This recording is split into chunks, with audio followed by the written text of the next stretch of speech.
We all want to feel peace in our lives. Peace in our choices, our beliefs, our relationships, and our environment. I've learned that this desired contentment is often found through holding on to less. When we pare down what we own, what we consume, and what we value, we're left with what's intentional, a personalized curation of what is important and true and useful to us. I'm Shannon Leyko, and you're listening to Paring Down, a podcast aimed at helping you declutter not only your home, but any area of your life that's overwhelming. Here, we're having interesting and honest conversations about the physical and mental clutter that drowns out what truly matters to each of us.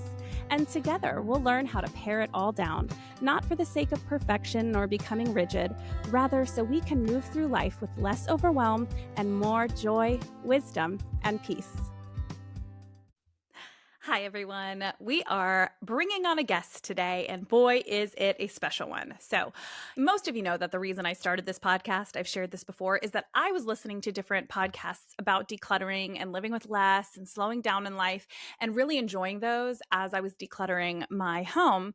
And I wanted more. And then I was like, well, I could probably do one of these because I could talk about decluttering forever. And so that's kind of how Paring Down was born. And one of the podcasts that has always been kind of a shining star to me is the Sustainable Minimalists podcast with Stephanie Seferian. And here we are 6 months later, and Stephanie is on the show. So I had the pleasure of going on her podcast just a couple of weeks ago, and you will get to hear from her today. Stephanie is the author of the book Sustainable Minimalists, The Aspiring Minimalist's Guide to Living Consciously and Contributing to a Greener Tomorrow. She's also the host of the Sustainable Minimalist podcast, like I said. And so she's someone who has been talking about this for years and years and has helped lead the way for so many of us who are in this decluttering, minimalist type of a space. So it really is an honor to have her on the show. So without further ado, let's welcome Stephanie Seferian.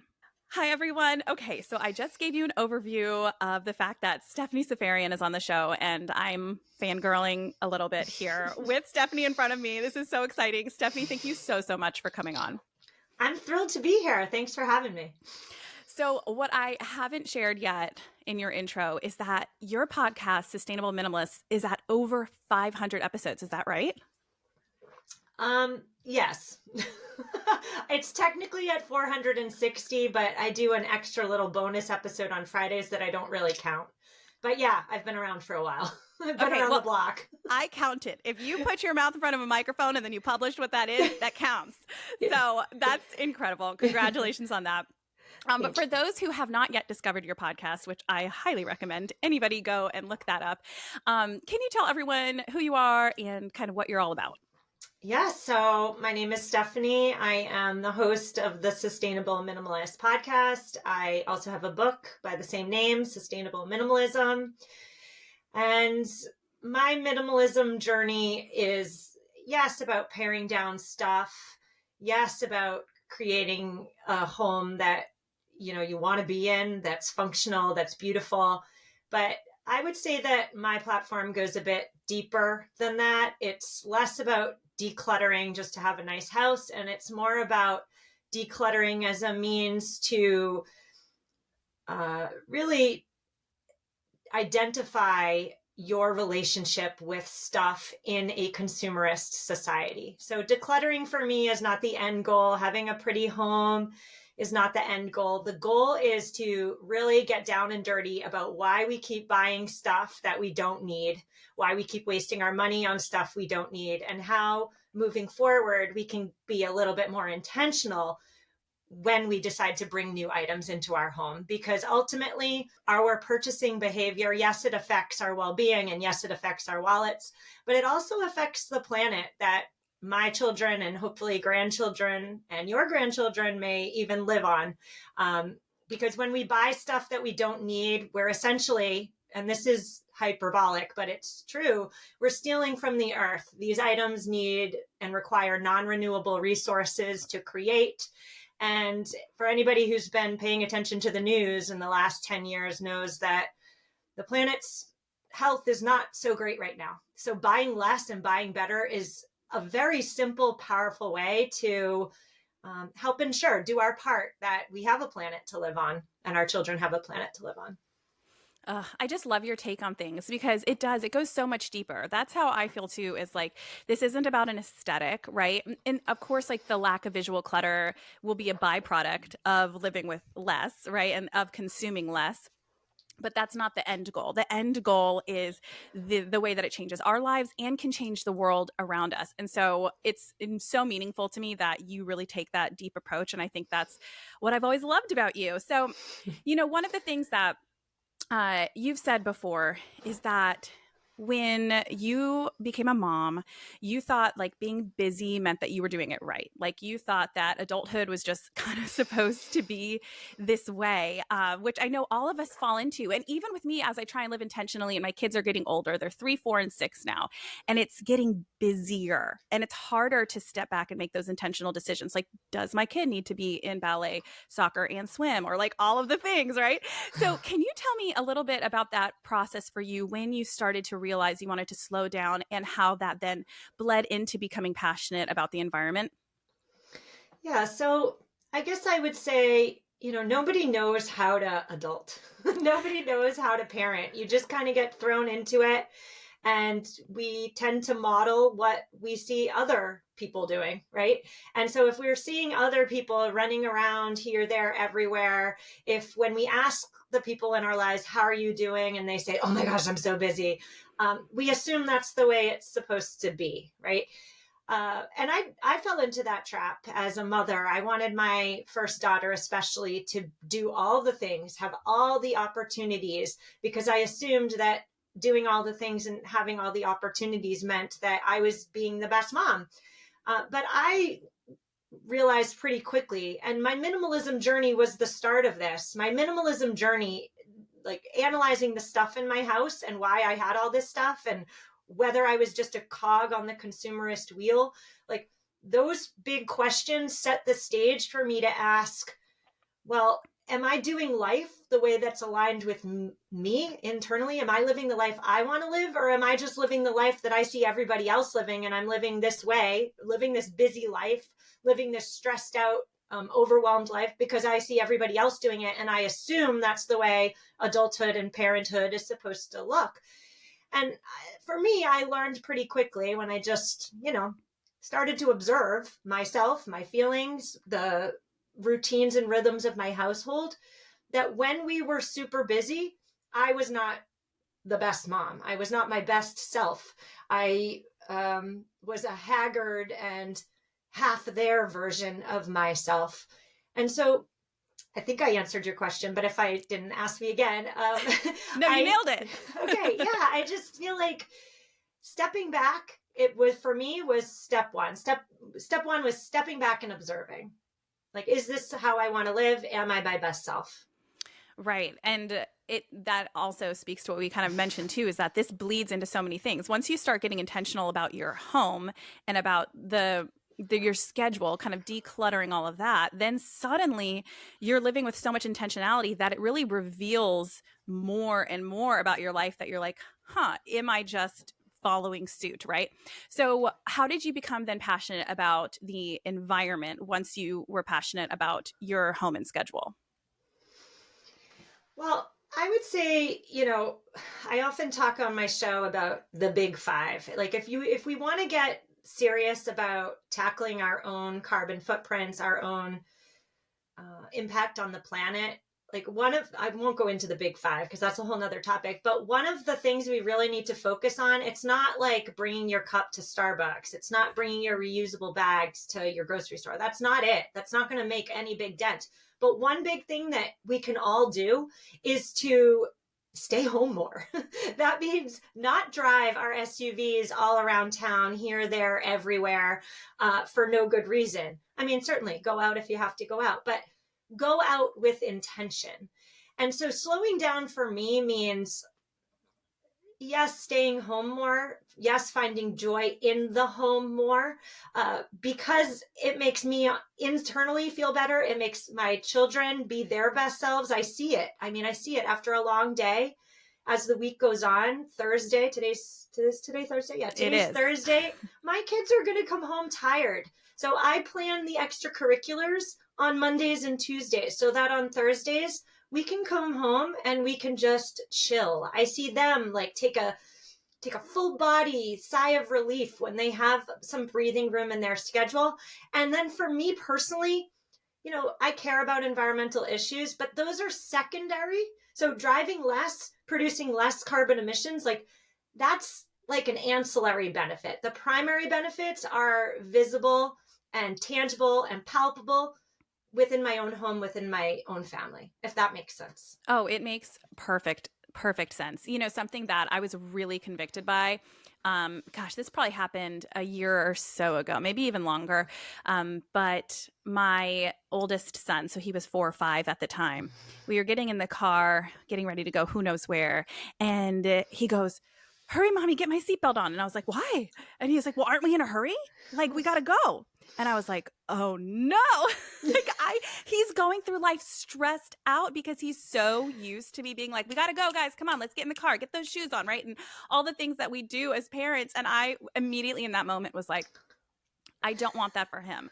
Like, that's just going to add to his anxiety. It's something I fight on a daily basis. Is like, I don't know if it's growing up in a military home or where it necessarily came from, but like, I'm always looking at the clock. Like, I'm the kind of person that's like trying to beat the GPS to get where I need to go, And so it takes a lot of intentionality to slow down, which is what I'm hearing from you. And that's really what we're talking about today, is slowing down. And, it's interesting, as I was preparing for this podcast, I was kind of doodling around on your website and I was looking at your fun facts. And first of all, your fun facts are really fun. So you are a marathoner. You've traveled to almost every continent. I'm reading these right now because they're too fun not to share. You're obsessed with your yellow lab named Lucy. I'm obsessed with my dogs too, by the way, like weirdly obsessed. I did a brand photo shoot for Paring Down recently, and it just turned into like a mommy and me doggy photo shoot. It's like me and the dogs. So as it should. Right, obviously. Okay, so you taught English literature to high schoolers. You like to knit when it gets cold, and you're happiest outdoors. And it was interesting as I was reading through those things. First of all, I was fascinated. I was like, "Have you been to Antarctica? Have you been to that?" I'm going to ask you. Is that the one you haven't been to? No, that's the one I have not been to. Okay, bucket list goal for you, I'm sure. There's actually a marathon on Antarctica. It's on my bucket list. Stop it. Are you going to do it? I don't know. Yes, the answer is yes. Okay, the answer is yes.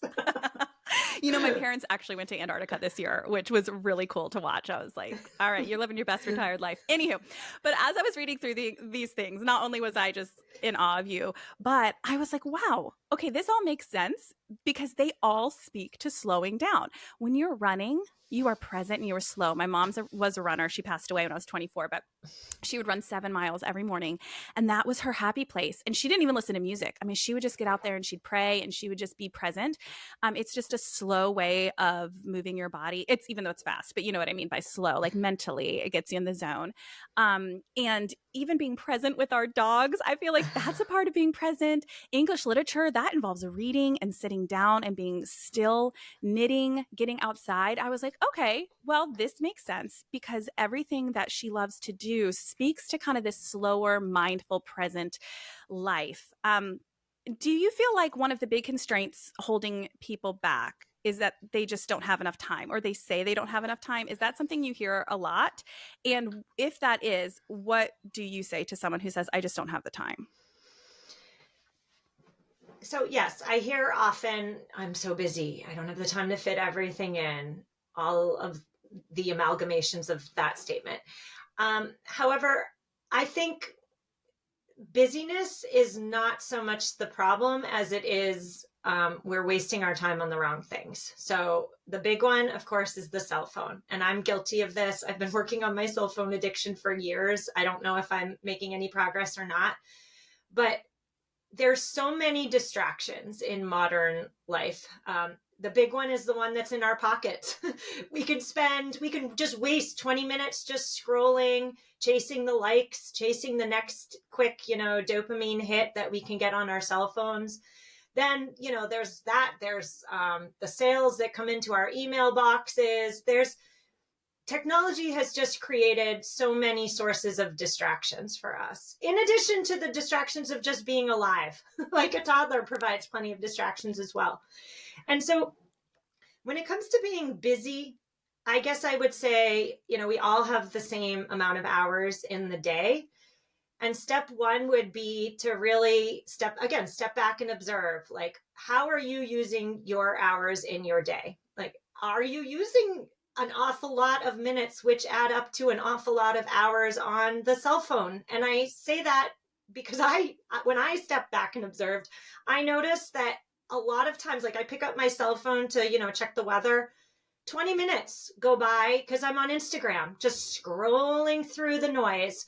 So again, step one, step back and observe and see, like, we all have the same amount of hours. What are you using yours on? Truly get serious about answering that question, because brands, businesses, people who want our money and our attention and our time, like, they are really capitalizing on the fact that the more noise they put into our lives means the more distracted we are from what actually matters. And what matters is our families, our well-being, our happiness and joy.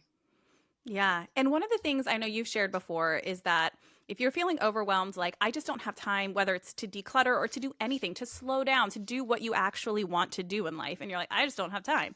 You had said that don't look at it as 24 hours a day. Look at it instead as 168 hours in a week. Can you tell us more about what you mean by that? Yeah, I would just say, when we think about 24 hours a day, well, 8, if we're lucky, is going to sleep. Then we got, 4 or 8 to 10 for work. And then, oh my goodness, we only have 4 left to, you know, do what we want to do or live our best lives. That sounds really depressing, doesn't it? Like, we have to do all these other things. We have to get our rest. We have to prepare for the day. We have to work to make money. And then we got this little snippet of time at the end of every day, but we're exhausted. So we waste it, right? We watch TV, we go on our phones, we take a nap, whatever we do. But if we take a longer view, like zoom out, I guess would be the best way to put it, and look at the week. Well, consider if you have 168 hours in a week, could you spend 2 of those hours doing something you love? For me, I love reading. But if I look at it in a 24-hour day, it's really hard to really hard to insert time to read. However, if I time block a 168-hour week, I can then say, I got an hour here. I got an hour to do what I love. I got an hour to read. And so I consider everybody to just zoom out. Don't look at it as a day. Look at your time through the lens of a week. I love that. No, zoom out. What a great way of putting it too. Just, because we are always on our phones, we know what zooming in and zooming out looks like, and just zooming out on your life, right? And that's actually helped me so much with my schedule right now with the 3 kids and the podcast and some other things I'm working on, right? Like, it is a busier time in life, and we can't always avoid that. Like, as much as we want a slow lifestyle, like, sometimes there are just going to be busy seasons, and that time blocking allows me to not fall into the wasting of time as easily. And that's not saying relaxing's a waste of time. Sometimes I do just need to, like, turn on a trashy show at the end of the night and just let my brain turn off, right? Like, we all need that. That's fair. But I sit down every Sunday and I block out I have a part-time job. So I block out my work hours. I block out my podcast hours.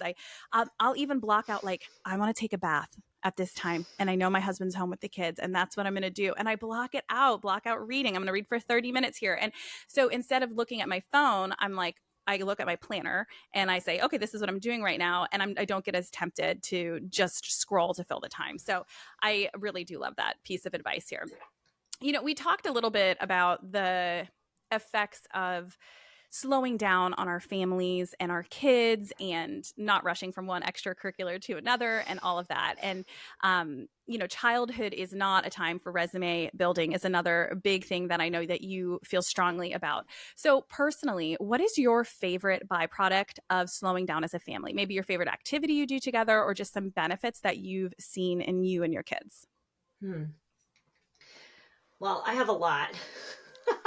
I guess I'll just say, first off, that the biggest benefit, and I'm not going to be able to, well, hopefully I will, but I probably won't be able to see this benefit, but I certainly hope it occurs.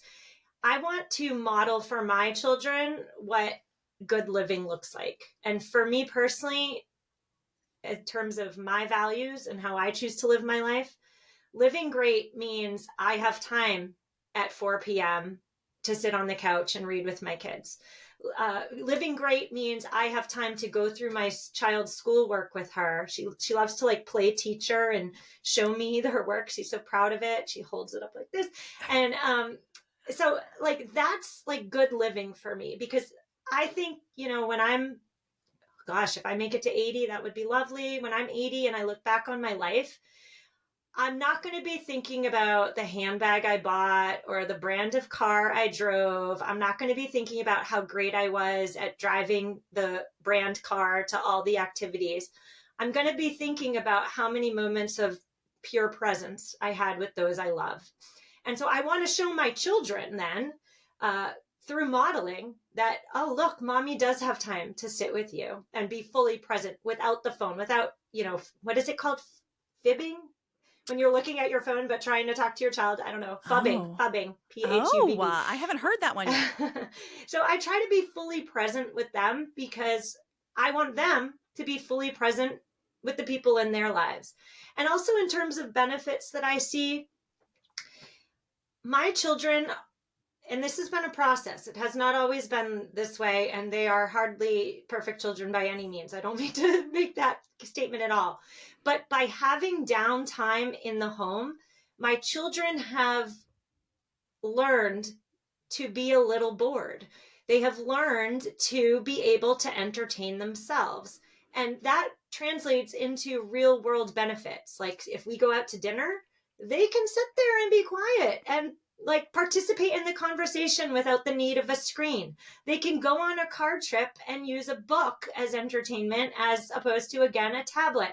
And I do believe that it is important for everybody to be able to sit in quiet. That is a skill that we are losing in the 21st century, again, with these high dopamine inducing pleasure phones at our fingertips at all times. And so again, I don't know if being able to sit with themselves or sit in boredom is going to benefit them in any tangible, measurable way going forward. But I'm betting, I'm placing all my pieces on the fact that, again, that's an important life skill. And thankfully, fingers crossed, they have it and they'll keep that skill. Absolutely. My kids do a like an hour to 90-minute quiet time every afternoon after school. And whenever, because of course they're kids, so sometimes they complain about it. For the most part, they know. I mean, this is just how it's been, because it used to be nap time and now it's quiet time. So they've never in their whole lives not gone into their room after school.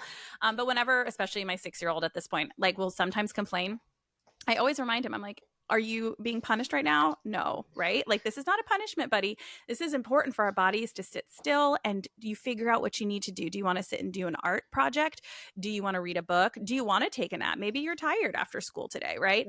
And so constantly reminding him that like this is an important part of life, is letting your brain be creative and listening to your body and figuring out what your body needs. So I am a huge fan of that. And like you said, when we don't have all of this stuff, like just an overabundance of toys and an overabundance of electronics and all of that, then they do play more independently. And as a parent, that is fantastic, right? Like my daughter has one thing in her room. I can't call it one toy because it comes with 1,000, and it's the Barbie dream house. But you know, it was so cute. We had a neighbor friend over the other day, and I went and like snapped a picture so I could send to my neighbors, because I always love when my kids are at someone else's house, then send me a picture. And I'm like, okay, they're alive and well.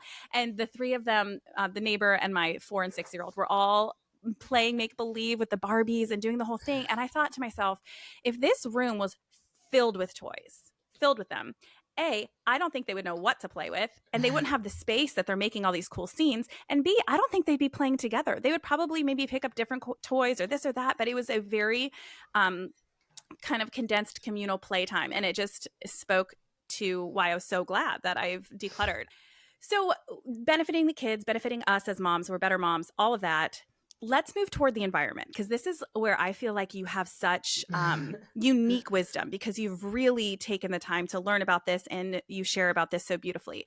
So why do you think that this consumerist lifestyle, the buy world that I just thought of NSYNC, but the buying B-U-Y world that we're exactly, I want to do the choreography. But anyway, why do you think this buying consumerist lifestyle is coupled with a fast-paced lifestyle. Like, what does that say about consumerism? I love this question. This is so good. So, okay. So, in an idealized world, businesses would exist to solve problems that we have, right? However, in a late stage capitalist society, businesses exist to create problems that aren't there, that we don't have, but they make us think that we have these problems, that a simple, quick fix, a simple, quick purchase of a product or a service is going to solve our problems and make everything rosy and wonderful.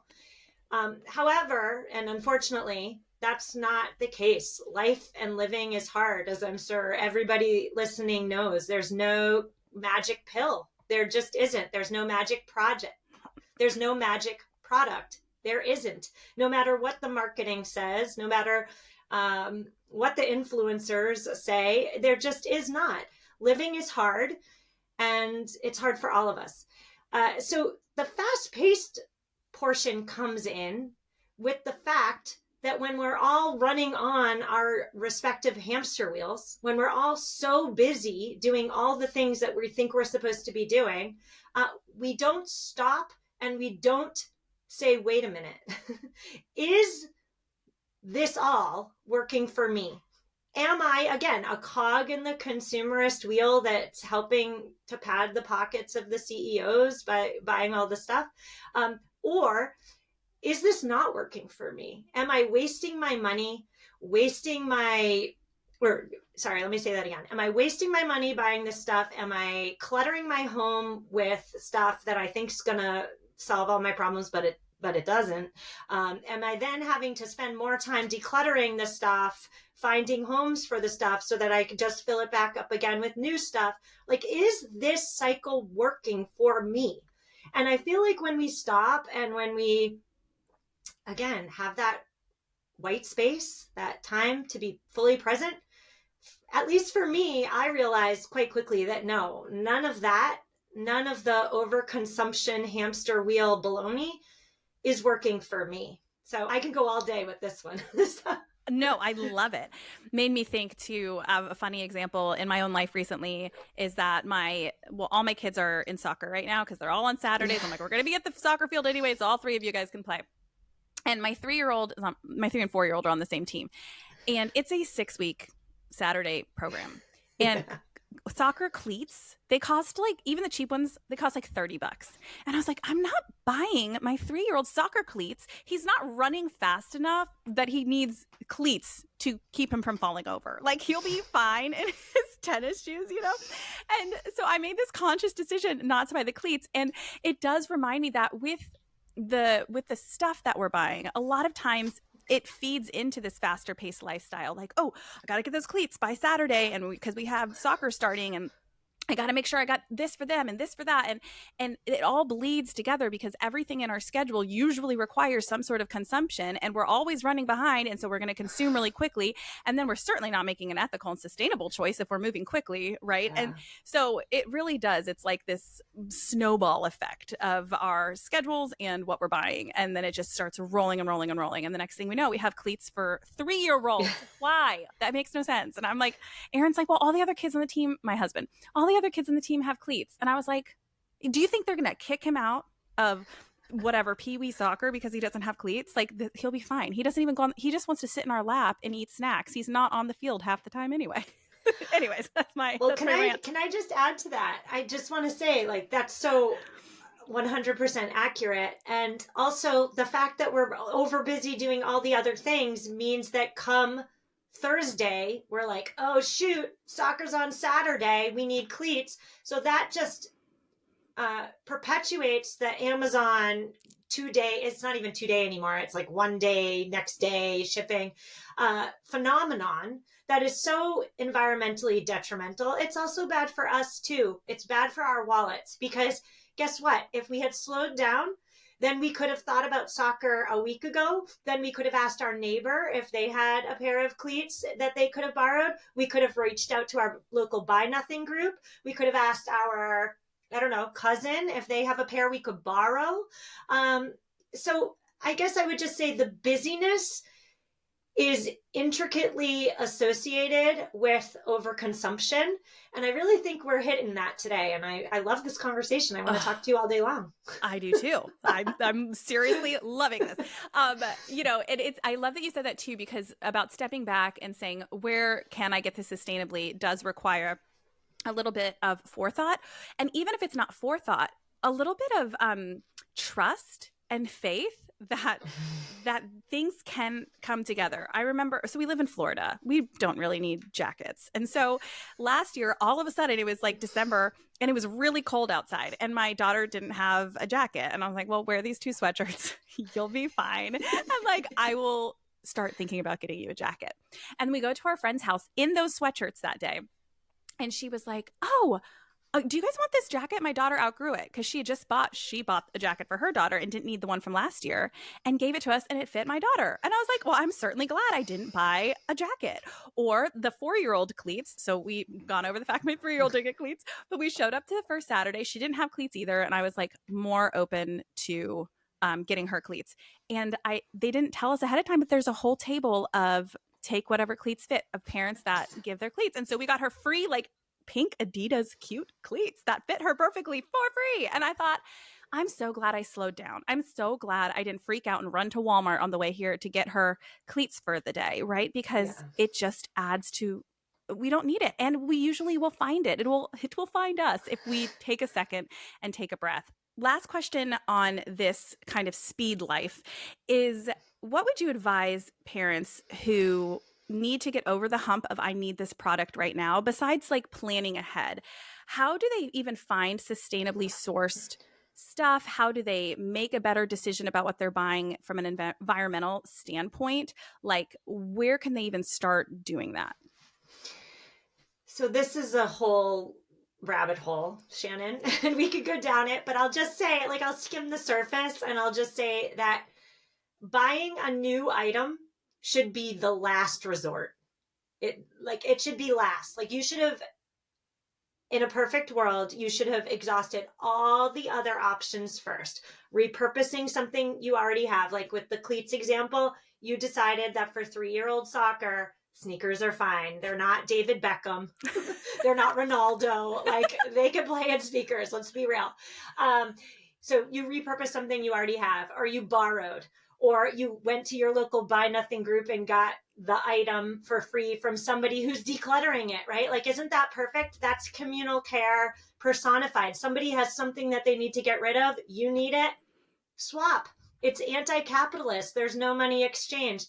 There's no non-renewable resources used in the creation of a new pair of cleats, because guess what? There's those cleats in the size you need already in circulation. Like, just use those. Like, that's common sense. You spent $0. So those are just some, like, other options first. But then if you absolutely decide you have to buy, I would suggest, well, I guess it depends on the item. I will say, and this is like a shameless plug, but listen to my podcast. Like, this is what it's about. Like, how do we find the brands and the products that are actually doing better, doing right, that aren't polluting our planet? And I guess I would say too, if you choose to use your money and your buying as a change maker, as a way to do better, like vote with your dollars, that's a commitment to doing some deep learning. And I don't say that to turn you off. I use that as an invitation to say, do it. Because when you learn about what that little third-party picture certification means on a product, like, that's very empowering. When you learn that the word recyclable or biodegradable or compostable, when you learn that those words actually mean nothing and they're just meant there to, like, dupe you, essentially, they're just there to dupe you and get your attention among all the other products, that again is empowering. So for those listeners who are interested, I say go for it, because you're in for a wild ride, and the wild ride is going to make you a more informed consumer and a more impactful steward of the planet. I love that word empowering that you use because it does. It feels so good when we're like, wait, I've figured this out, at least, or I'm on the process of figuring this out, and I can see through the cracks and all of that. It reminds us we have our own brains. We can get through this world in a way that speaks to our own values. And it is extremely empowering. I just want to say one thing. I'm sorry to cut you off, but No. also, like, we've all had the experience where we've bought this thing.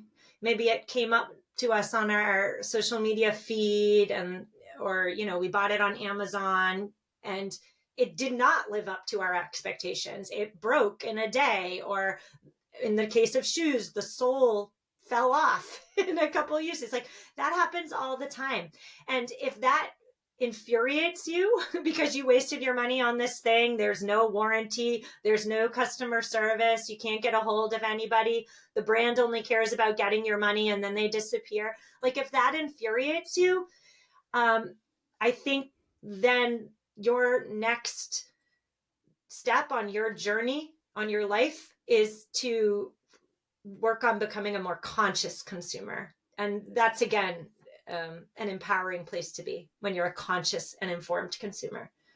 Yeah. And even as you were saying that, I'm like, that sounds exhausting, right? Trying to get in touch with people. Like, it just, all this stuff that we consume becomes something we have to manage, even if it doesn't break. It's just like, you got to clean it. You got to put it away. You got to deal with it. Or if it does break, because it was not a conscious, like a conscious choice or whatever the word would be, it's like, it's just annoying. It's just taking our time too. And it take our money and our time. Like, no, thank you.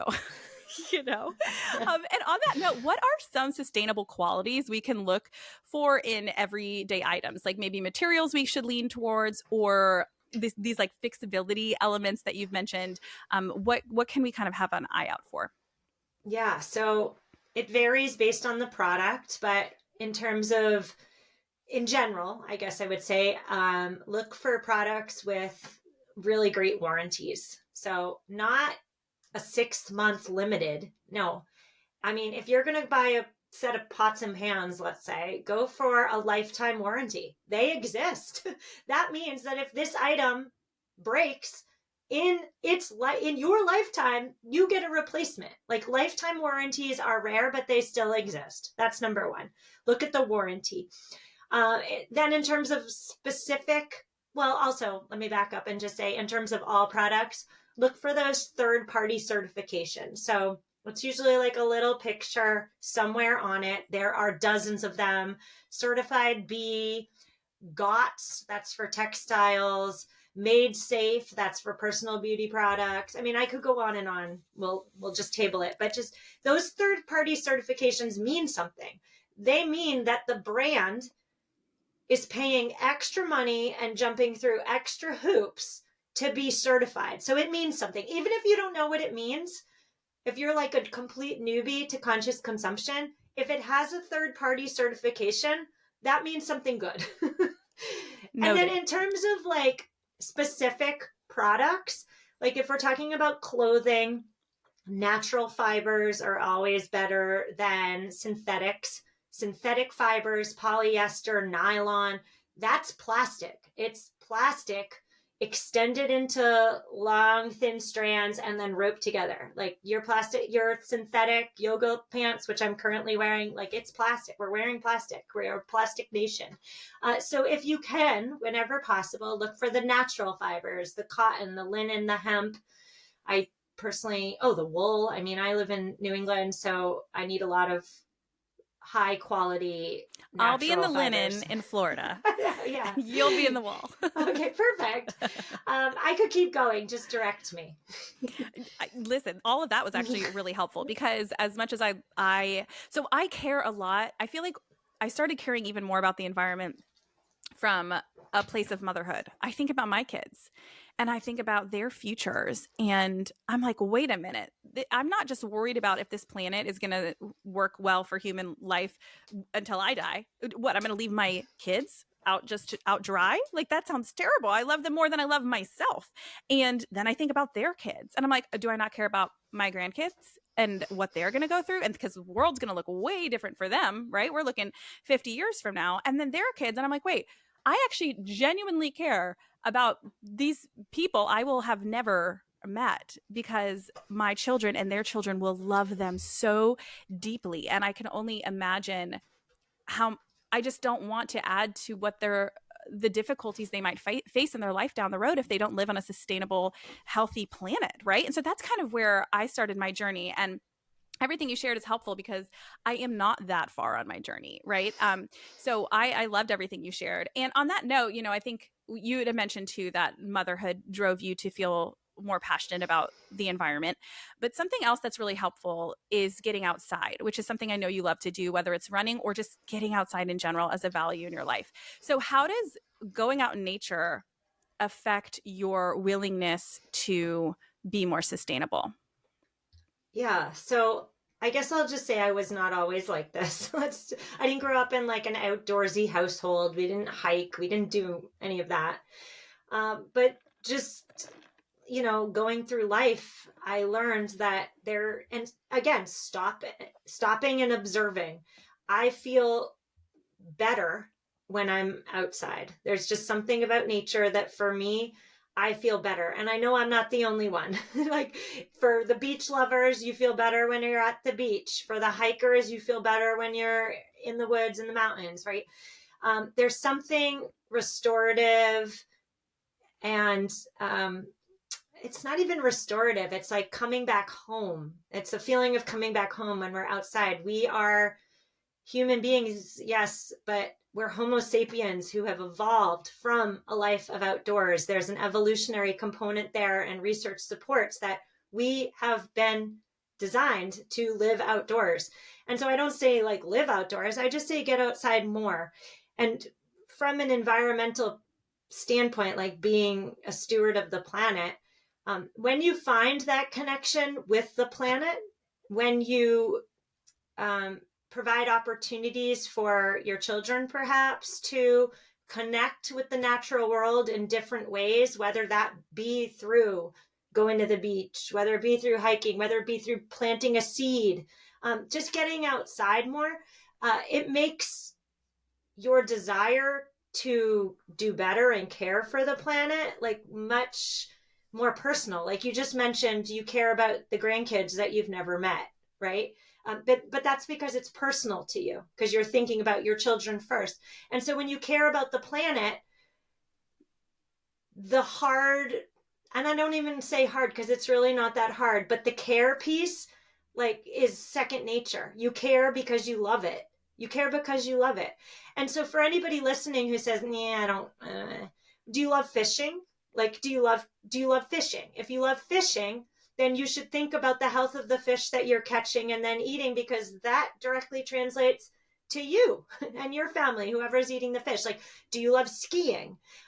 You probably don't, Shannon, but like, like if you love skiing, then you should care about the planet, because shorter winters means less skiing for you. Like it all comes back to us at the end of the day. So caring about nature means caring for you and your progeny. I hope I Yes. did that right. Yes. No, absolutely. And fun fact about me, actually. So while we do live in Florida right now, thanks to the Coast Guard, I am actually a cold weather girl at heart. So we lived in Alaska before moving here. And I was like very depressed when we got here because I was like, it's too hot to go outside. But living in Alaska, we were outside all the time. And of course, there is so much research that shows how being outside lowers our cortisol levels.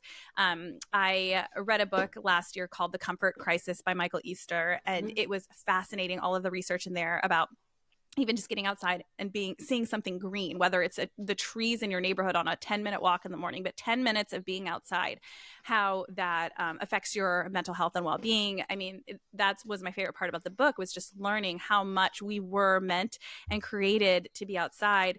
And like you said, we just care so much more. When I was in Alaska, I would see the humpback whales in my backyard. I would see the orcas when we would be out in the water, or we went and visited Alaska over the New Year. We missed it so much. We had friends getting married out there and we're like, we're going back. And every morning we would take the kids to the beach because they were like jet lagged and they'd been up since 2 a.m. in the hotel room. So the second it was like 6 in the morning, like we're going to the beach, right? And so we would be there as the sun was rising, and we got to see otters and we got to see all this, the sea life is just like my favorite part of Alaska. And it just makes you think like, I want this to be clean. Like, I will never eat farmed salmon again after living in Alaska, right? Because I learned the benefits, not only health benefits, but the environmental benefits of the wild caught salmon, right? Like that is such a huge part of the catch a can lifestyle. And I've taken that with me. And so like you said, the more you're out there, the more you're going to grow and learn and care about these different things that affect you. Let me end with this question, because this is something I hear from my community all the time, which is there's guilt from those who do care about the environment about decluttering, right? They don't want to get rid of their items because they're worried about where it's going to go and how it's going to affect the planet. But it feels like we're never going to get everything out of our house and live with less if we're constantly thinking through, okay, what is the best sustainable choice for every single item leaving our home? But that's also really important. So how do you balance those two things, decluttering and getting everything out, but then also being really mindful? So in my experience, nobody declutters because they're trying to be environmentally friendly. They're decluttering because they're overwhelmed with the state of their home and they need to get it under control. If that is where you're coming from when you start to declutter, I would say, of course, do your best to give your items to recipients who have open arms. So I always say, if you are decluttering your basement and you think that the basement is going to take Saturday and Sunday, so 2 days, you always double it. It's going to take 4 days, because first you have to declutter it, and then you have to find worthy recipients. You got to call places, you got to drop the stuff off. Like, it's a long process. So you can do your best, and certainly do your best, but give yourself grace and know that ultimately, and this is horrible and sad, but ultimately it doesn't matter who you give this stuff to, because it's all going to the same place at the end of the day, and that is the landfill. It is. Like, you can extend its life, and you certainly should try to extend the stuff's life, but it's going to go to the landfill eventually. That's the sad part. The good news is that if you choose to look at decluttering not as a one and done, oh, I decluttered, I'm done, activity, and instead look at decluttering as a teachable moment for you, you can then stand over your pile of decluttered items and have that moment of reckoning. I had this moment of reckoning myself in which you're standing over this stuff and you're like, oh my goodness, I shouldn't have bought this stuff. I shouldn't have let this stuff enter my house. I don't need it. I don't want it. I wasted my money on it. I wasted the Earth's natural and non-renewable resources when I purchased this item, because it doesn't need to be in existence. I don't need it. When you have that transformative moment, that then informs your future decisions, your future purchasing decisions. If you have that moment, it's like an aha moment in which you're like, oh my goodness, all this stuff that's marketed to me, like, I don't need it. None of this actually improves the quality of my life. And I'm wasting so much time, effort, and energy now trying to responsibly get it out the doors. It would have been so much smarter if I never let it in the doors in the first place. So my answer to that is yes, declutter. And yes, do your best to responsibly declutter by giving the items to recipients who want your stuff. But don't stop there.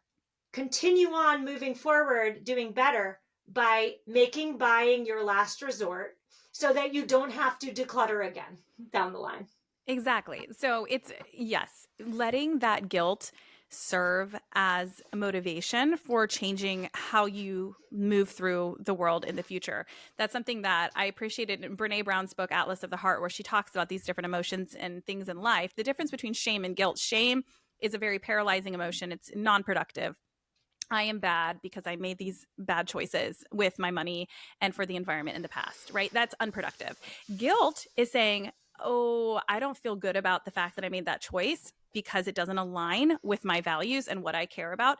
Therefore, I'm going to use this feeling of guilt to propel myself into a different direction and make different choices in my future. So guilt can actually, while we don't want to like sit in it to the point where it becomes shame, but guilt can be a really productive emotion in that it like you said, it serves its purpose, pointing us in towards a different direction. And I just wanted to add too that, like, getting stuff out for your own stress levels is important. And if you are starting with a ton of stuff in your house, it's just unrealistic to think that you're going to make the most sustainable choice for every single item that you need to get out of your house, right? Like that has to kind of be the priority. Like maybe you're taking it to Goodwill and like, yes, there are more sustainable options, like making sure it goes into someone's hand directly via Facebook button, no buy groups. Yes, maybe that's better. But also like your stress matters and living in a less stressful home matters. And that's something that in Joshua Becker's book, actually, The Minimalist Home, that he talks about too, is what you said about the landfill. At the end of the day, we're not saying, great, send it to the landfill. Who cares? It's going to be there anyway. No, try and extend the life of it. However, whether it's in your house or someone else's house, it is still on this planet. And if it's not actually going to be biodegradable, if it's plastic, if it's going to be on this planet for the rest of time, like there's nothing we can do about that. All we can do is make better choices moving forward. And so I just want to encourage people with that too, that like the environment is important, your stress is important. Let it serve your consumption habits moving forward instead of it letting it stall you from the stress relief of decluttering. I loved your description of guilt as differs from shame. I would just say, and correct me if I'm wrong, but for me, guilt is the feeling we feel when we feel bad about an action. Shame is what we feel when we internalize that guilt and feel bad about our core self. And so if you're feeling shame, I would say release that. You've done what our capitalist overconsumptive society has taught you to do. In some cases, you've done right? Like you've done what you've been told to do. So release the shame and just, again, go forward with the knowledge and do better. When you know better, do better, right? You said that perfectly. I love how you said that. Absolutely. That is the difference. Okay, on to some fun little questions that I ask everybody at the end of the podcast. The first one is, what is one thing that you are currently paring down? And this can be physical. This can be like a decluttering moment or just something you're paring down, like an idea, trying to get to the bottom of something and understand something better. Anything you want. What are you paring down? Tangibly, it's the curtains. I don't know what's going on. 10 years ago when I moved to this house, I put up curtains and they're hideous. I just looked the other day, they're so ugly, like gross. So we're taking down the curtains, we're taking down the hardware, we're spackling the holes and then, smoothing them and painting them. So that's something we're paring down, is all the gosh darn curtains. I love that for you. I mean, it is important to look around our house and be like, do I still like what I did 10 years ago? I don't have that luxury right now since we move every 3 years. But I look back at like pictures of my home from 8 years ago when we were in Virginia and I was like, what was I thinking? Right? Like we change and grow, people. All right. And what is something that you're currently looking forward to? I'm looking forward to the summer with my children. They'll be out of school in, I believe, it's 6 weeks. I'm looking forward to, again, the urge as a mom is to like schedule the heck out of the summer. But here in New England, the summer is really darn short. So instead of running around and overscheduling the summer, my goal this year is to slow down, enjoy the days with my children, and enjoy them not in like picture perfect, like, oh, we can put this in the year's scrapbook type way, but like enjoy them in the deeper, more tangible ways of like, I actually got to sit with you. I actually got to connect with you. I actually got to make lasting core memories with you. So that's the goal. We'll see. Ask me, 3 weeks or 4 weeks into the summer if that's actually occurring. I might just be a frazzled mom. We'll see. I'm sure it'll be a little bit of both. I feel like that's everyone in the summer. I'm like, oh, you kind of romanticize it. And you're like, I can't wait. For us, we have this water park kind of near us and our kids love it. And it is so much fun. And so I kind of romanticize, oh, I can't wait every weekend at the water park. And then I'm like, Shannon, I mean, it is fun, but at the same time, it is always stressful when we go to the water park. But anyways, no, summer will be great. And we actually, our wish and goal and dream was when we left Alaska, we really wanted to be stationed in Maine, in Portland, Maine. We didn't get it, obviously. We got something a little different here in Florida. But yeah, those summers up there are so beautiful. I hope you really enjoy it. Okay. And where can everyone find you? Obviously, we talked about your podcast and I will put everything that you share here in the show notes. But where else can people follow along with your wisdom? Sustainable Minimalists is the podcast. Sustainable Minimalists is the handle on social media. Where I post the most, I guess, would be Instagram. Sustainable Minimalism is the book, and the website, wow, this is a lot, but the website is mamaminimalist.com. And I just want to say thank you, Shannon. This was so fun. Oh my gosh, it was the best. Thank you so much for coming on. You just listened to an episode of Paring Down with me, Shannon Leyko. If you enjoyed the show, it would mean the world if you can leave a review wherever you listen and share this episode with a friend. Those reviews really are what keeps a podcast on its feet for the long haul, and I will read every single one with a huge smile on my face, so thank you ahead of time. If you're watching on YouTube, don't forget to hit subscribe. Also, be sure to follow along on Instagram at Paring Down Podcast, where I offer lots of tips and inspiration for paring down, along with what's new here on the podcast. Till next time.